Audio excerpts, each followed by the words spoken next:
Las voces Oriente y Occidente no son unívocas, como podría parecer en un primer momento.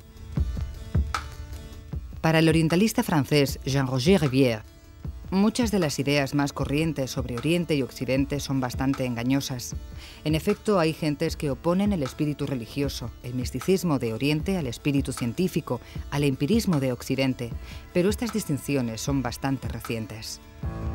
El filósofo español Raymond Panikkar afirma que hay, sin embargo, un gran peligro en las simplificaciones excesivas y las generalizaciones infundadas, como cuando se describe a Occidente como analítico y a Oriente como sintético, o al primero como interesado en cosas terrenales y al segundo en celestiales.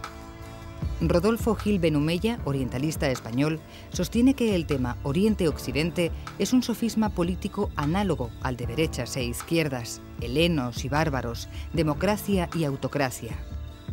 Oriente y Occidente aparentan ser tan diametralmente opuestos que difícilmente podrían llegar a entenderse por completo. En el programa de hoy vamos a tratar de un tema de máxima actualidad, Oriente y Occidente. Para ello contamos con la presencia de Pedro López Anadón, vinculado durante muchos años a la Fundación Krishnamurti Latinoamericana, de la que llegó a ser secretario general. Es abogado, sociólogo y profesor universitario, y además es autor de un libro titulado Krishnamurti, vida y obra. Buenos días, Pedro. Buenos días, María Teresa. Con frecuencia, ya sea a nivel popular, ya sea a nivel académico, se tiende a presentar la humanidad como dividida en dos universos cerrados y antagónicos, Oriente y Occidente. Para el conocido escritor británico Rudyard Kipling, Oriente es Oriente y Occidente es Occidente y nunca se encontrarán. Bueno, realmente vivimos en un mundo de estereotipos, vivimos en un mundo en que nos encanta encajonar, en segmentar, en dividir, pero pocas veces intentamos integrar. Dentro de este paradigma dualista, efectivamente, y aparte de que exista una base de diferencia, Oriente es Oriente y Occidente es Occidente es muy reduccionista. Hay muchos Orientes y hay muchos Occidentes. Y evidentemente ambos están en un mundo que se está interrelacionando continuamente a nivel económico, a nivel de contacto con el turismo, con las personas, a muchos niveles. Por tanto, nunca pueden ser dos mundos separados, como tenía la visión de este autor, que más bien pertenecería un poco al siglo, una mentalidad del siglo XIX o incluso del XX.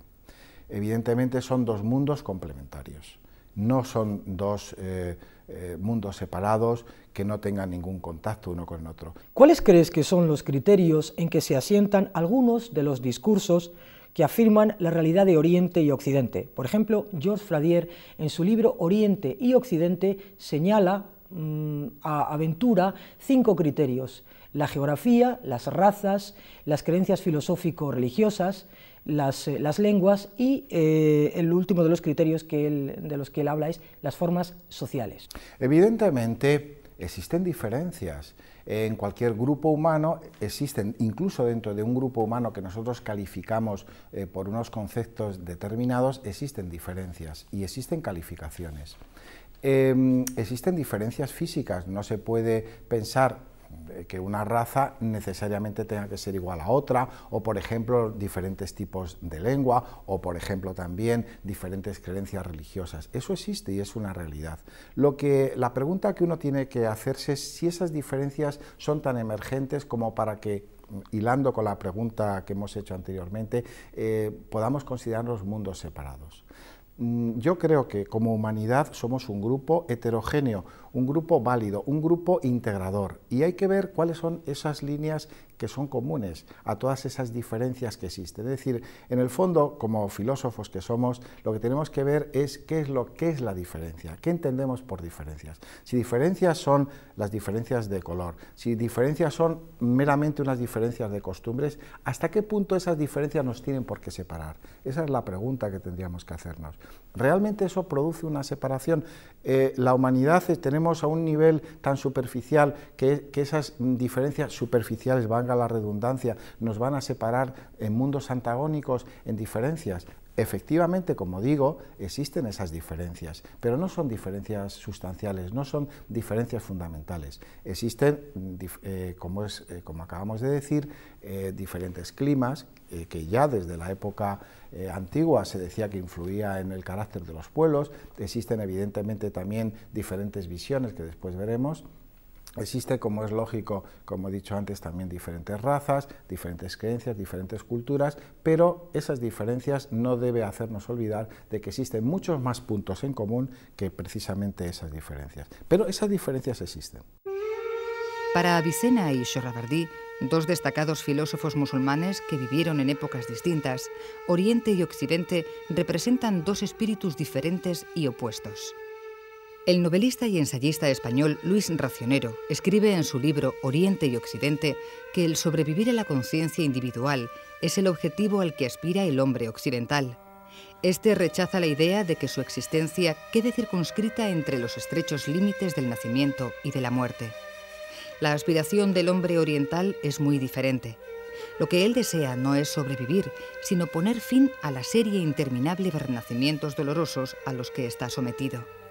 Por ello el Occidente tiene sed de ser y el Oriente sed de no ser. Algunos analistas del ámbito occidental consideran que los términos Oriente y Occidente son dos estilos fundamentales y distintos ante la vida.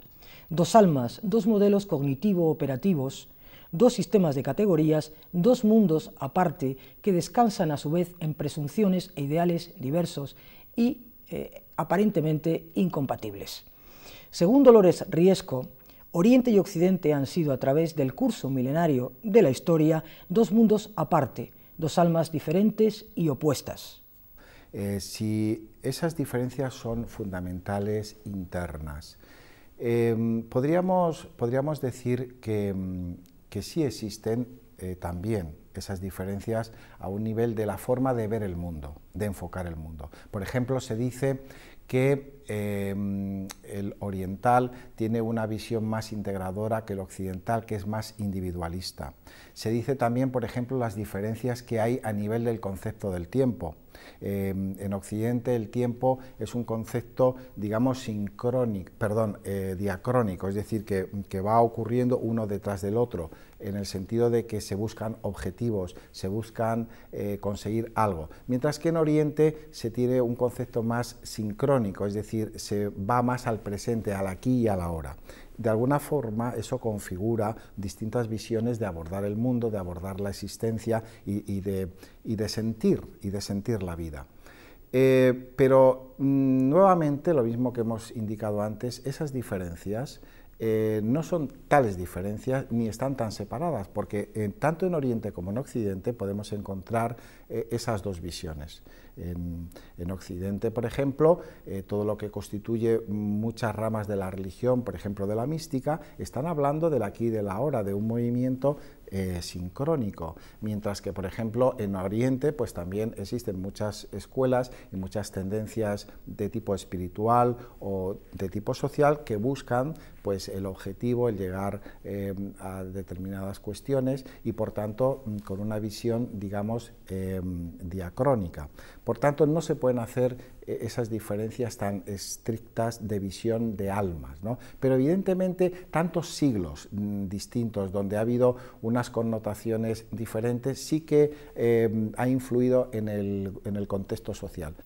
¿Se podría hablar de notas características de Oriente frente a notas características de Occidente? Jung aventura la introversión como el estilo de Oriente y la extraversión como el estilo de Occidente. Heinrich Zimmer, por su parte, señala la transformación como la principal preocupación de los sabios orientales frente a la información como la principal preocupación de los filósofos occidentales. René Guénon, el gran orientalista, dice que Oriente mantiene la superioridad de la contemplación sobre la acción, mientras que el Occidente es precisamente al revés, mantiene fundamentalmente la información sobre la transformación. Sí. Hilando con la pregunta anterior, si nosotros, por ejemplo, vamos al campo, en España o en Latinoamérica, y hablamos con un campesino, ese campesino va a tener unos puntos comunes muy similares a un campesino de la India. A lo mejor la diferencia es que el campesino de la India pues adora a Ganesha, o adora a Brahma o a Vishnu, y quizás el campesino latinoamericano pues adore a la Virgen o tenga diferentes costumbres, diferentes fiestas, pero hay muchísimos puntos en común. ¿Por qué? Porque hay una igualdad que es, digamos, un contacto con la naturaleza, un contacto con el medio. Hay un respeto en general por ese medio, por esa naturaleza. Y las costumbres llegan a ser muy similares, quizás con nombres distintos, pero realmente son muy iguales. Las diferencias que hay, como he dicho antes, puede ser debido a la industrialización. Es decir, la industrialización en Oriente y la industrialización en Occidente vienen a ser exactamente igual y configuran a diferentes grupos similares. Por tanto, vuelvo a decir que no habría tanta diferencia en el sentido de que el oriental tenga un alma especial.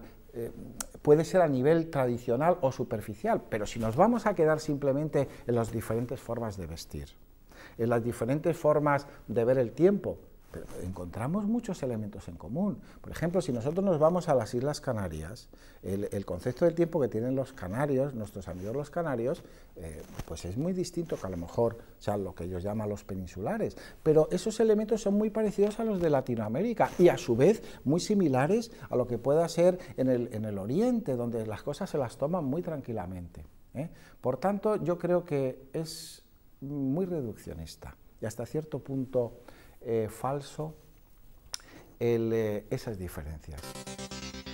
El proceso de globalización, entendido como una imposición etnocéntrica occidental al resto de las culturas del globo, está edificado sobre bases egoístas, insolidarias y tramposas que no favorecen ninguna forma de acercamiento ni hace posible el diálogo intercultural.